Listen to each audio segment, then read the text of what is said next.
समझते हैं कि क्या बुक्स रहे, क्या एग्जाम पैटर्न है, क्या चेंजेस हैं, किन को ध्यान में रखें, और तसल्ली से ये सेशन पूरा देख लेना है, ये वीडियो पूरी देख लेनी है।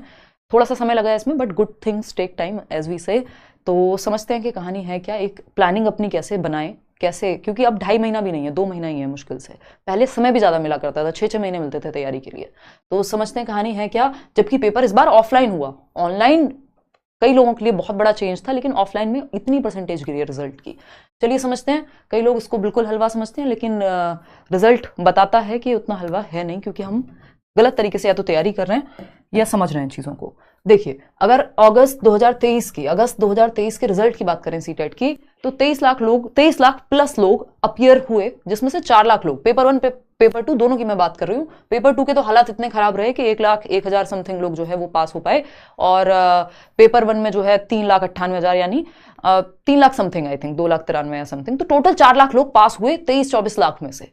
दैट मीन्स 82% लोग फेल हो गए। किस एग्जाम में? जिसमें नेगेटिव मार्किंग नहीं है, जिसमें आपको किसी के साथ मेरिट में या कंपटीशन में नहीं आना होता, जस्ट 90 नंबर लाने होते हैं 150 में से। उस एग्जाम में रिजल्ट क्या रहा? सिर्फ 17% लोग पास हुए। अगर ओवरऑल देखें हम पेपर 1 प्लस पेपर 2 मिला करके, और 82 पॉइंट समथिंग जो है वो हम फेल हो गए, जो लर्नर्स हैं, ठीक है ना, या क्वालिफाई नहीं कर पाए, ठीक है, फेल हो गए। कई बार खराब लगता है सुनने में, बट इस टाइम खराब लगे तो भी लगा लीजिए, क्योंकि ये वो समय है जिस टाइम आप अगर थोड़े से अवेयर होकर तैयारी कर लेंगे तो शायद उन 82% में आपको नहीं आना पड़ेगा, ठीक है ना। तो पेपर 1 की अगर हम इसमें बात करते हैं, तो पेपर 1 जो कि प्राइमरी के लिए होता है, इसमें 24.6% लोग जो है पास हुए, यानी 24.6% ओनली, ठीक, यानी 25% भी नहीं, 75% से भी ज्यादा, 75.4%। तो 75.4% लोग, जब 75.4% लोग क्या हो रहे हैं, फेल हो रहे हैं पेपर 1 में, जो प्राइमरी लेवल का पेपर है, जिसको लड्डू कहा करते थे हम लोग किसी समय में। और अगर हम बात करते हैं पेपर 2 की, तो यहाँ पे 8.6% ही पासिंग परसेंटेज है, बाकी 92% लोग फेल हो गए। तो अगर आप पेपर 2 के हालात देखेंगे, तो ये 82% जो फेल हुए ना, ये भी पेपर 1 वालों ने बचा लिया। अदरवाइज पेपर 2 के हालात तो इतने खराब थे कि 8.6% लोग ही क्लियर कर पाए इस बार। और लैंग्वेज भी पेपर 2 की टफ रही है ना। जो पेपर 2 में एसएसटी और साइंस मैथ्स वाला सेक्शन है, उसमें भी थोड़ा सा हमें देखने को मिला कि जो क्वेश्चंस हैं वो थोड़े से डिफिकल्ट लेवल के रहे। तो समझते हैं कहानी है क्या, और कैसे इस आंकड़े में आने से बचना है और इस तरफ आना है। और ऐसा नहीं है, ये रिजल्ट हमेशा से ऐसा ही रहा है। अगर मैं 2011, 12, 13 तक की बात करूं, 2%, 5% ऐसे रिजल्ट हुआ करता था। फिर उसके बाद अगर हम देख रहे हैं, धीरे धीरे थोड़ा सा इंप्रूव हुआ, लेस देन 10% ही था तब भी। 2016 में मुझे याद है हमने चैनल बनाया था, और ऑनलाइन का थोड़ा सा हेल्प मिलनी शुरू हुई लोगों को, और भी लोग रहे होंगे उस टाइम पे, बाद में आए। तो अगर हम बात करें तो उस टाइम पे 30% रिजल्ट था 2018 का, जब पेपर आया था दिसंबर का, जबकि 2018 का पेपर ठीक ठाक था। तो 30% रिजल्ट था, आपके पास हुए थे लोग 30%। उसके बाद और बढ़ा, 2019 के पेपर बहुत आसान थे दोनों, लेकिन सिलेबस से थे। 20 में ऑनलाइन हुआ, लेकिन फिर भी इतनी बुरे हालात नहीं थे जितने इस बार हैं। तो थोड़ा सा ध्यान रखने की जरूरत है। सिलेबस सेम है, पैटर्न सेम है, लेकिन फिर भी क्वेश्चन मुश्किल लग रहा है, या कई लोगों को आदत ही नहीं रही ऑफलाइन पेपर देने की। एक रीजन ये भी हो सकता है। तो समझते हैं। और इसमें जब आज 2023 में खड़े हैं हम, 24 आ जाएगा, 2 महीने भी नहीं है, 1 महीना बीच में है, और भर भर के यूट्यूब पे भरमार है टीचर्स की, पढ़ने वालों की, पढ़ाने वालों की। तो कहीं ना कहीं एक रीजन इसमें क्वालिटी कंटेंट की कमी भी है, क्वालिटी टीचर्स की कमी भी है। तो हम लर्नर्स और टीचर्स कहीं ना कहीं फेल हो रहे हैं, पूरा सिस्टम फेल हो रहा है अगर देखा जाए तो, जो हम पढ़ते भी हैं टीचिंग में है। कि आप लोगों से भी मिलना होगा ऐसे ही, ये आपको थोड़ा सा मोटिवेट करने के लिए भी है कि जब आप अच्छा स्कोर करेंगे, ये प्रॉपर एक स्ट्रेटजी बनाएंगे, थोड़ी सी मेहनत करेंगे, और उसके बाद हम लोग जब रिजल्ट के टाइम पे मिल रहे होते हैं, हर साल मीटअप होता है, इस बार नहीं हुआ है बस, तो वो अपने आप में एक मोटिवेशन का काम करता है जब मुझे आपकी स्टोरी जानने को मिलती है।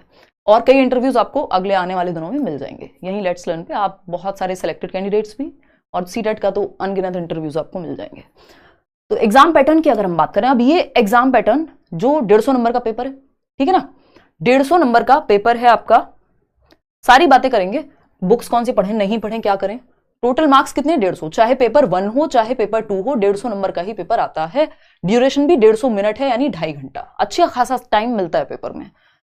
मोड क्या है, OMR शीट, यानी ऑफलाइन पेपर होगा। ये इस बार बहुत बड़ा रीजन रहा कि कई सारे लोग गलत गोले भरने की वजह से, स्पीड, प्रैक्टिस की कमी की वजह से इस चीज में लैग किया, क्योंकि हमें आदत हो गई है फोन पे पढ़ने की, या फिर मोबाइल उसमें लैपटॉप में मॉक टेस्ट देते हैं हम लोग। लेकिन OMR मैंने प्रॉपर शेयर की थी इस बार कि आप प्रैक्टिस कर लीजिए, 3 प्रैक्टिस, 7 प्रैक्टिस, जितनी शीट आप प्रैक्टिस कर लें उतना अच्छा है, ठीक। नेगेटिव मार्किंग इस एग्जाम में होती नहीं है, क्वालिफाइंग एग्जाम है, किसी से कोई कंपटीशन नहीं है, आपका अपने आप से कंपटीशन है। आपको 150 में से 90 नंबर लाने और 82 नंबर लेकर के आने, यदि आप किसी भी कैटेगरी से हैं, ठीक है। EWS इसमें चलता नहीं है। क्योंकि नौकरी वाला एग्जाम नहीं है। एक चीज मैंने नोट डाल करके लिखी हुई है कि सिलेबस जो है वो डिफाइंड है, यानी अगर आप DSSP में जाएंगे, अगर आप किसी और एग्जाम में जाएंगे कॉम्पिटेटिव, तो डिफाइंड होते हुए भी, या कई बार सिलेबस गिवन होता है लेकिन कई बार चीजें इधर उधर चली जाती हैं, लेकिन सीटेट के साथ ऐसा है कि प्रॉपरली डिफाइंड सिलेबस है, एक एक पॉइंट लिखा हुआ मिल जाएगा, और अगर आप उसको अच्छे से कर ले रहे हैं तो काम आपका बन जाएगा। लाइफ टाइम वैलिडिटी आप जानते ही हैं कि एक बार आपने सीटेट क्रैक किया, जीवन पर्यंत काम खत्म, अपना नौकरी लीजिए, आगे बढ़िए, बात खत्म। लगभग हर एक स्टेट में सीटेट चल जाता है, यानी देश भर के ज्यादातर जो राज्य हैं वो सीटेट को एक्सेप्ट कर लेते हैं, अगर उनके राज्य का टेट आपने क्वालिफाई ना भी किया हो तब भी, ठीक है बात। तो ज्यादातर में, एक दो स्टेट्स में अभी थोड़ा सा पंगा है, जो लोग मना करने लग गए कि नहीं आपको हमारे स्टेट का टेट क्लियर करना पड़ेगा, लेकिन देश भर में ज्यादातर एग्जाम में आप बैठ पाएंगे अगर सीटेट आपका क्लियर है तो।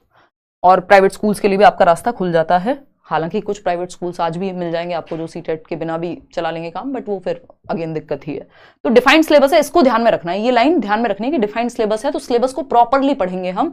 सिलेबस मैं शेयर भी कर दूंगी आपके साथ, सीटेट की वेबसाइट से भी आप उठा सकते हैं सिलेबस, है ना। 2-3 ही चीजें, अगर मैं सिर्फ 2-3 लाइन में लिखूं, अगर मैं सिर्फ 2-3 लाइन में लिखूं या एक लाइन में लिखूं, आपका सिलेबस है ना जो दिया हुआ है वेबसाइट पे, उसको समझने में थोड़ी दिक्कत होती है। सिलेबस PYQs क्या है? प्रीवियस ईयर क्वेश्चंस, वो भी कौन से पढ़ने हैं उस पर भी आएंगे। NCERT बुक्स, दैट्स इट, खत्म, कुछ नहीं है, इतना ही है बस, चौथी चीज है ही नहीं, यही 3 चीजें हैं, syllabus, previous year questions, NCERTs, that's it, खत्म। इसी में आपका पेडागोजी आ जाएगा, इसमें सब कुछ आ जाएगा फिर आपका, क्योंकि सिलेबस में ही गिवन है, ठीक है ना। तो आएंगे इस पे भी, समझते हैं कहानी क्या है। तो अगर हम पैटर्न की बात करें एग्जाम के, तो जैसा कि अभी हमने बात की, पेपर 1 पेपर 2 दोनों ही 150 नंबर के, 150 नंबर का आपका एक पेपर 150 नंबर का आता है, जिसमें 3 सब्जेक्ट कॉमन है, यानी आप अगर पेपर 1 की तैयारी कर रहे हैं तब भी आपको वही 3 सब्जेक्ट पढ़ने हैं, और पेपर 2 भी कर रहे हैं तब भी सेम 3 सब्जेक्ट पढ़ने हैं, बस एक सब्जेक्ट डिफरेंट पढ़ेंगे आप यदि पेपर 2 के लिए जा रहे हैं, क्योंकि पेपर 2 में टोटल नंबर ऑफ सब्जेक्ट्स हैं 4 और पेपर 1 में है 5, ठीक है ना। और इन 4 में से 3 जो है वो पेपर 1 पेपर 2 दोनों में कॉमन है, यानी 90 नंबर की तैयारी आपकी हो जाती है अगर आप बहुत अच्छे से पढ़ लेते हैं एक बार में। यानी CDP कॉमन है 30 नंबर की, जो बाल विकास एवं शिक्षण शास्त्र जिसको हम कह रहे हैं। लैंग्वेज 1 यानी आपने हिंदी या इंग्लिश ली होगी, लैंग्वेज 2 जो भी आपने ली है, मैं अज्यूम करके चल रही हूं कि आपने यहां पे भी सेम ही लैंग्वेज ली होगी। लेवल में ज्यादा अंतर कुछ खास देखने को नहीं मिलता, सिलेबस सेम है, बशर्ते आपने अच्छे से पढ़ा हो तो आपको पता भी नहीं लगेगा कि आप पेपर 1 का क्वेश्चन कर रहे हैं कि पेपर 2 का क्वेश्चन कर रहे हैं। अभी पेपर 1 का कल परसों क्वेश्चन सॉल्व कराया था, पेपर 2 भी मैं जल्दी ही कराऊंगी, आपको पता लग जाएगा, जिसकी तैयारी अच्छी है उसको समझ में आएगा। EVS और मैथ्स की अगर हम बात कर रहे हैं तो ये 30 मार्क्स के हैं, ये दोनों सब्जेक्ट मिला करके, यानी एक सब्जेक्ट बन जाता है पेपर 2 में। SST आएगा या तो 60 नंबर का, या साइंस और मैथ्स आएगा, वो आपके ग्रेजुएशन पर डिपेंड करेगा। तो ये एक बेसिक सी बात हो गई। अब ये जो CDP लैंग्वेज हैं दोनों, पहले इनकी बात कर लेते हैं कि 90 नंबर की तैयारी कैसे करें, फिर उसके बाद आगे चलेंगे, ठीक है ना, कि इन तीनों की तैयारी हम कैसे करेंगे। आएंगे इस पे, फिर से वापस आएंगे, कुछ और छोटी छोटी बातें हैं जिन पे चर्चा कर लेते हैं, फिर इस पे वापस आएंगे कि क्या करें। कुछ चीजें जो हमें अवॉइड करनी चाहिए, बिल्कुल, जो अभी हमने डेटा देखा उस डेटा का पार्ट हम ना बने, पासिंग वाली परसेंटेज को बढ़ाएं, ना कि फेल वाली उस 82% में ना आए, या उस 92% में ना आए पेपर 2 के केस में, या उस 75% में ना आए जो फेल हुए हैं पेपर 1 की अगर मैं बात करूं। तो अवॉइड क्या करनी है चीजें, देखते हैं। अगर जिनको हम कहते हैं डोंट, मतलब ये काम नहीं करने, अवॉइड करनी है, मिस्टेक्स हैं, है ना, ये भाई साहब खड़े हैं ये लेकर के, रोट लर्निंग से बचना है। रोट लर्निंग बोले तो रटंत विद्या, रटना नहीं है, ये आपका NCF भी कह रहा है, बच्चों के लिए भी ये बात लागू होती है ना, और आप पे भी ये बात लागू होती है। अगर आप रटेंगे पेपर सॉल्व नहीं हो पाएगा। लैंग्वेज ऐसी बनाई जा रही है अभी पेपर की कि कॉन्सेप्चुअल क्लैरिटी आपकी होनी चाहिए, ठीक। तो एक तो रटने की कोशिश नहीं करनी है कि आपको लगे कि आप एक हफ्ता रट्टा लगाएंगे और काम बन जाएगा, दिमाग में चीजें बैठनी चाहिए, ठीक है ना। PYQ कैसे सॉल्व करें आएंगे अभी, उस पर मैं कराऊंगी भी, यूट्यूब पे भी कराऊंगी, डोंट वरी। ग्रामर से बचना है, ये मैं जीवन पर्यंत से कह रही हूं, यानी प्राचीन काल से 2016 से मैं ये बात कह रही हूं, ग्रामर से बचना है। व्याकरण से क्या करना है, बचना है, क्योंकि व्याकरण इस एग्जाम में आधार नहीं है। हिंदी आती है, इंग्लिश आती है 30-30 नंबर की, लेकिन व्याकरण मुश्किल से 2-2, 3-3 नंबर की पैसेज में आती है। तो ग्रामर, उतनी ग्रामर आपने पढ़ी है बचपन से, अगर आप पैसेज प्रैक्टिस कर लेंगे आपको अलग से ग्रामर पढ़ने की जरूरत नहीं पड़ेगी। आपके पास समय है, आप किसी बैच में हैं, आपको कोई टीचर अपने तरीके से करा रहे हैं, कुछ पर्टिकुलर टॉपिक्स करा रहे हैं, वो आप कर सकते हैं। अदरवाइज अवॉइड कीजिए, पेडागोजी पे फोकस कीजिए। पेडागोजी रीढ़ की हड्डी है इस एग्जाम की, है ना। स्पाइनल कॉर्ड बोलते हैं ना, हम बिना उसके बैठ नहीं सकते, कुछ नहीं कर सकते, जीवन बेकार है। ऐसे ही सीटेट काम का नहीं है यदि आपने पेडागोजी नहीं पढ़ी। आएंगे उस पर। तो ग्रामर से बचना है, ग्रामर नहीं पढ़नी। ग्रामर पढ़ते रहते हैं कई लोग, पेडागोजी नहीं पढ़ते। पहले तो किताबों में नहीं आती थी ग्रामर, आजकल तो बुक्स भी अगर आप खरीदने जाएंगे वहां पे भी पेडागोजी मिल जाएगी। इतना बुरा हाल था। डेविएशन फ्रॉम सिलेबस, सिलेबस से भटक गए हम, सिलेबस पता ही नहीं है। हाँ, रटंत विद्या चलंत नहीं, बिल्कुल सृष्टि। तो डेविएशन फ्रॉम सिलेबस, सिलेबस से भटकना नहीं है। अगर आप सिलेबस से भटक गए, सिलेबस का एक एक पॉइंट आपके लिए बिल्कुल क्या है, एक ऐसी रिलीजियस पुस्तक के समान है, उसको आप बाइबल कहिए, गीता कहिए, जो आपका मन करे, जिस भी चीज में आप विश्वास रखते हो, कुरान कहिए, जो भी आप कहना चाहते हैं, गुरु ग्रंथ साहिब कहिए, जो भी जिस भी चीज में आप विश्वास रखते हैं, सिलेबस आपके लिए वो है कि उससे आपको भटकना नहीं है। इस एग्जाम के कॉन्टेक्स्ट में मैं बात कर रही हूँ, लाइफ के कॉन्टेक्स्ट में नहीं, ठीक है ना। तो सिलेबस से नहीं भटकना है किसी भी हालत में। सिलेबस को बिल्कुल पॉइंट टू पॉइंट दिमाग में रखना है कि हमने कवर किया ये या नहीं किया, ठीक। अब करने लायक बातें क्या हैं, डूज कौन से हैं, ये देखो कितने बड़े यस वाले व्यक्ति खड़े हैं, है ना। डूज कौन से हैं देखिएगा। तो अगर हम यहां बात करें सिंपल, जो अभी मैंने आपको 3 चीजें बताई, उसमें से पहली चीज प्रीवियस ईयर क्वेश्चंस। इसके लिए आप एक बुक ले सकते हैं, क्योंकि पेपर ऑफलाइन हो गया है। बुक कोई भी ले सकते हैं, लेकिन गलतियां बहुत सारी मिल जाती हैं कई पब्लिकेशंस में। कुछ अच्छे पब्लिकेशंस भी आते हैं, तो कोई भी बुक जो आपको आर गुप्ता मिले, जो भी मिल जाए, पियर्सन मिल जाए, जो मिल जाए बुक, आप एक प्रीवियस ईयर ले लीजिए, किरण मिल जाए, जो भी बुक आपके हाथ में आए प्रीवियस ईयर की, आप उठा लीजिए उसको मार्केट से, और एक ही बुक लीजिए, ज्यादा झंझट में मत पड़िए, क्योंकि ये आपकी तसल्ली के लिए होगा। मैं कितना भी मना कर लूं फिर भी आप लोग लोगे ही, है ना। अगर आप बैचेस में हैं तो बात अलग है, क्योंकि वहां सारी चीजें आपको एक साथ ही मिल रही हैं, सारे टीचर्स मिल रहे होंगे, अपना सब्जेक्ट पढ़ा रहे होंगे, मॉक टेस्ट मिल रहे होंगे, प्रैक्टिस सेट मिल रहे होंगे, नोट्स मिल रहे होंगे, चैप्टर वाइज पढ़ाई हो रही होगी। तो अगर आप सेल्फ स्टडी कर रहे हैं, उस केस में अगर आपको लग रहा है कि एक बुक लेनी ही है, तो आप बुक ले लीजिए, या फिर इससे भी अच्छा तरीका है वेबसाइट, सीटेट की वेबसाइट से डायरेक्ट डाउनलोड कर लीजिए। कितने 2018 का पेपर लिख लीजिएगा कहीं, 2018 का पेपर, 19 का अवॉइड कर सकते हो, 19 के दोनों पेपर इतने आसान है, आज के समय में काम के नहीं है। 2018 से पहले वाले पेपर भी बहुत ज्यादा काम के नहीं है, उसमें से सेलेक्टेड क्वेश्चंस आपके काम के हैं, जो मैं यूट्यूब पे आपको करा दूंगी या प्रैक्टिस में आपको करा दूंगी। तो 2018 का पेपर, 2020 वाला जो पेपर है ऑनलाइन, जितनी भी शिफ्ट हैं वो, 2021 वाला पेपर, और ये जो अभी हुआ है, ये था तो कायदे में 2022 वाला, तो ये वाला पेपर ऑनलाइन। मतलब 2018 के बाद से 19 को आप स्किप कर सकते हो। 19 का पेपर एकदम नॉर्मल पेपर था, उसमें कुछ भी अलग से कोई कुछ नहीं इन्होंने स्पेशल दिया। तो 2018, 20 मतलब दोनों साल के ऑनलाइन पेपर और 18 वाला पेपर, और इस बार का जो पेपर है, तो आपको सिर्फ 4 साल का करना है। ये 4 साल सिर्फ लगेंगे, क्योंकि ऑनलाइन के बहुत सारे सेट हैं, तो आपको वो 2 साल के पेपर करने में टाइम लग जाएगा। तो अच्छे से उसको कर लीजिएगा। ये जो 20-21 वाले ऑनलाइन के पेपर हैं, इनको थोड़ा सा समय लगा करके अलग अलग शिफ्ट के, मैंने ये कराए भी हुए, यूट्यूब पे भी कराए हुए हैं, अगर आप सर्च करोगे, और मैं प्रैक्टिस में भी कराऊंगी जो अच्छे क्वेश्चंस होंगे, है ना। ऑनलाइन के ये दोनों पेपर आपको कर लेने हैं। इस बार का जो पेपर है अगस्त वाला ऑफलाइन, ये आपको कर लेना है। तो सिर्फ 4 साल के पेपर आपको करने हैं 2018 से अब तक, ठीक है, प्रीवियस ईयर के नाम पे। ऐसा नहीं है आप 11 से लगे पड़े हैं। एनसीईआरटीज के कोई बहुत ही ज्यादा प्रतिभाशाली व्यक्ति हो, गिफ्टेड बच्चा, जिसका मन करता हो कि नहीं मैं तो सारे ही करूंगा या करूंगी, तो प्रैक्टिस सेट से अच्छा है फिर आप प्रीवियस ईयर लगा लो, चाहे 2011 तक के ही लगा लो। प्रैक्टिस सेट अलग से लेने की कोई जरूरत नहीं है। स्टैंडर्ड क्वेश्चंस रेयर ही बनाता है कोई, वो आपको बेवजह के क्वेश्चन मिलेंगे आधे से ज्यादा। उससे अच्छा है आप प्रीवियस ईयर कर लें, चाहे 2011 से ही कर लें। एनसीईआरटीज की अगर हम बात करें तो एनसीईआरटीज इंपॉर्टेंट हैं। आपको फ्री नोट्स भी दिए हुए हैं, अगर जस्ट आपको एग्जाम पास करना है, आपको फ्री नोट्स मिल जाएंगे, डिस्क्रिप्शन बॉक्स में लिंक होगा। 5 सब्जेक्ट के फ्री नोट्स हैं, 1 रुपया किसी से नोट्स के नाम पे नहीं लेते, और शायद ही आपको देश भर में उतने क्वालिटी नोट्स फ्री में मिल पाए। उनको बेचते हैं लोग, ऑफलाइन में भी बेचते हैं, अलग अलग शहरों में मार्केट्स में बिकते हैं, वो आप ही लोग बताते हैं ये। तो वो नोट्स आप फ्री हैं, उनको डाउनलोड कर लीजिए, प्रीवियस ईयर उठा करके पढ़ लीजिए वेबसाइट से। एक किताब मत लीजिए, कुछ मत कीजिए, लेकिन उसमें आपकी मेहनत पर्सनल लगेगी, ठीक है। या फिर आप बैच में एनरोल कर लीजिए, तो वहां फिर आपकी थोड़ा सा आप हर दिन के बेसिस पे पढ़ रहे होंगे, और एकदम से आपका जो हेडेक है सारा, वो एक तरफ ही नहीं होगा, आपके साथ टीचर भी उतनी ही मेहनत कर रहे होंगे सारे सब्जेक्ट्स की। वो आप पे डिपेंड करता है टोटली। अगर हम कहें एक और चीज जो एनईपी हमें कह रही है और जो हमें पेपर में भी लगानी है, क्रिटिकल थिंकिंग। सारे ऑप्शंस कई बार सेम लगते हैं, सारे ऑप्शंस काम के लगते हैं। इस बार क्वेश्चंस भी इस तरह से पूछे गए हैं कई, तो अभी मैं पेपर 2 कल डिस्कस करूंगी, तब बात करेंगे उस पर कि आपको लगता है ये पूछना क्या चाहते हो भाई, चाहते क्या हो आखिर, है ना। तो ये एक बात है। क्रिटिकल थिंकिंग आपको पेडागोजी में काम आती है कि सोचना कैसे है टीचर के पर्सपेक्टिव से, जो पेडागोजिकल क्वेश्चन सॉल्व करने में काम आएगी। एक और चीज, पैसेज प्रैक्टिस। पैसेज की प्रैक्टिस कर लेनी है, क्यों?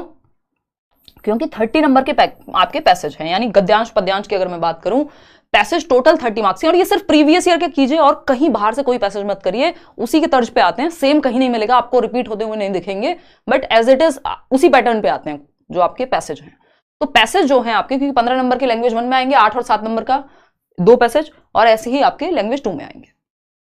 क्लियर है बात? तो पैसेज की प्रैक्टिस प्रीवियस ईयर से जरूर कर लेनी है। तो ये कुछ चीजें जिनका हमें ध्यान रखना है। OMR पे आप प्रैक्टिस कर सकते हैं, बट उसके लिए अभी समय है।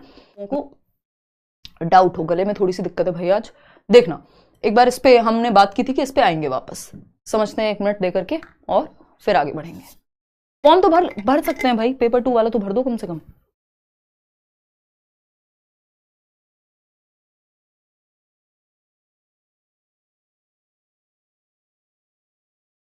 देखिएगा 4 ईयर इंटीग्रेटेड वाले भी दे सकते हैं भाई, पेपर देने में कोई दिक्कत नहीं अगर आप किसी भी टीचिंग लर्निंग कोर्स में हैं। देखिए बाल विकास सिंपल, इस पे मेरी बुक भी आती है, नोट्स भी फ्री आपको दिए हुए हैं, यूट्यूब से भी सिर्फ आप सर्च करके पढ़ लेंगे तो 30 में से 30 नंबर ले आएंगे। अगर आपको लगता है आपका बिल्कुल हाथ पकड़ के चला जाए बैच में, तो आप बैच में एनरोल हो जाइए। फिर जो भी नए तरीके से, जो भी नए क्वेश्चंस हैं चैप्टर के साथ, जो भी किया जा सकता है सब कराया जाएगा। यूट्यूब पे भी जितना हो सकेंगी चीजें, चाहे वो चैप्टर वाइज प्रैक्टिस हो या जो भी, अगर नए टॉपिक्स को कराना हो, पुराने टॉपिक तो चलो आप यूट्यूब से प्रीवियसली भी देख लेंगे, तो वो सब भी कराने की कोशिश पूरी रहेगी। तो CDP आपका सिंपली, आपको कुछ नहीं सोचना है इसमें, आप पढ़ेंगे साथ में मिलकर के, ठीक है ना, लेट्स लर्न के। EVS की अगर हम बात कर रहे हैं, ये नोट्स में हालांकि सारे दिए हुए हैं। EVS में जो NCERT के नोट्स होते हैं 3rd, 4th, 5th के, वो आपको दिए हुए हैं। या तो आप NCERT की बुक खरीद के ले आइए 3rd, 4th, 5th की EVS के लिए, आपके पर्यावरण अध्ययन के लिए, या फिर आप सिंपली NCERT की वेबसाइट से भी डाउनलोड कर सकते हो, या फिर आपको NCERT की समरी दी हुई है नोट्स में, जो फ्री नोट्स हैं, डिस्क्रिप्शन में लिंक मिल जाएगा, वहां से आप ये पढ़ सकते हो। प्लस प्रीवियस ईयर जरूर करना है इन चीजों के साथ। मैथ्स में इसी NCERT से आपकी 15 नंबर की पेडागोजी भी कवर हो जाएगी, और आपका ये वाला जो 15 नंबर का कंटेंट है वो भी। मैथ्स आपका अगेन 15 नंबर का है, बेसिक मैथ आता है प्रीवियस ईयर अगर आप अच्छे से कर लेते हैं, या टीचर के साथ आप अच्छे से टॉपिक भी पढ़ लेते हैं, और 15 नंबर की है पेडागोजी। इसके क्वेश्चंस बहुत रिपीट होते हैं, सिलेबस डिफाइंड है, 7-8 टॉपिक है मुश्किल से, ठीक है ना। तो इसके लिए भी आपको नोट्स दिए हुए हैं, या फिर आप बैच में पढ़ रहे होंगे। लैंग्वेज 1 की अगर मैं बात करूं, तो लैंग्वेज 1 में अगेन, या चाहे हिंदी है, इंग्लिश है, इस बार क्या कहूं, जब से इन्होंने ऑनलाइन किया है पेपर, तब से थोड़ा सा चेंज आया है। उसकी मतलब मैं जिम्मेदारी लेती हूँ कि मैं आपका यूट्यूब पर मैराथन सेशंस के थ्रू या जिस भी तरह से पॉसिबल होगा मैं आपको कराऊंगी ये चीज। Language 1, language 2, Hindi English pedagogy दोनों आप टेंशन फ्री होकर के छोड़ सकते हैं मेरे ऊपर। CDP ऑलरेडी आप छोड़ चुके हैं, है ना, तो उसकी टेंशन आपको नहीं है। SST और साइंस और मैथ्स की अगर हम बात करें, तो ये क्लासेस इसकी बैचेस में होती है, मैं इसका सेशन नहीं लेती हूँ, बहुत बड़ा सिलेबस है। और 6th to 8th आपको 6th, 7th और 8th की NCERT पढ़नी होती है। आज तक शायद ही आपको कोई व्यक्ति मिलेगा जो ये कहे मैंने CTET क्रैक किया है और 6th, 7th, 8th की NCERT SST या साइंस के लिए नहीं पढ़ी है। SST के लिए तो मस्ट ही है, तो ये आप थोड़ा सा देख लीजिएगा, बाकी तीनों चीजें कॉमन है। तो आज के लिए इतना ही। अगर आपको लगता है कोई डाउट है तो आप पूछ सकते हैं। इसके अलावा टेलीग्राम चैनल पर जुड़ सकते हैं, वहां आपको नोट्स या क्लासेस का जो अपडेट है वो भी मिल जाएगा। बैच में क्लासेस आपकी करियर विल पे हो चुकी हैं स्टार्ट। यूट्यूब क्लासेस का क्या शेड्यूल रहेगा वो मैं बता दूंगी। बीच में दिवाली है, कल से ही जो है, अभी तो छुट्टियां चल रही हैं अगर मैं बात करूं आपके बैच में भी, लेकिन क्लासेस आपकी हो गई शुरुआत, कई सारी क्लासेस हो भी चुकी हैं। ये टेलीग्राम चैनल है लेट्स लर्न स्क्वाड, 8.5 लाख लोग आई थिंक वहां जुड़े हुए होंगे। और ये करियरविल ऐप है। इसके अलावा आप मेरे नाम पे कहीं और मत जुड़िएगा। यही आपके 5 सब्जेक्ट्स रहते हैं, 4 सब्जेक्ट रहते हैं पेपर 1 के लिए, 2 के लिए, ठीक है। तो बैच के लिए या तो आप करियरविल ऐप डाउनलोड करेंगे और वहां टीचिंग सेक्शन में जाकर के एनरोल करेंगे अपने आप को। बहुत ही मतलब आपके फॉर्म भरने से कम फी है, और जिसमें इतने सारे टीचर्स, वो लोग जो ऑनलाइन ऑफलाइन पता नहीं कितने सालों से पढ़ा रहे हैं, ठीक है ना। तो ये एक बेसिक सी बात हुई। और कोई बात हो आपको पूछनी हो तो आप बता दीजिए। ये चलिए आज के लिए इतना ही रखते हैं। Thank you. क्लास का टाइम 9 बजे ही रखेंगे अभी तो, यूट्यूब वाली का तो एटलीस्ट, है ना।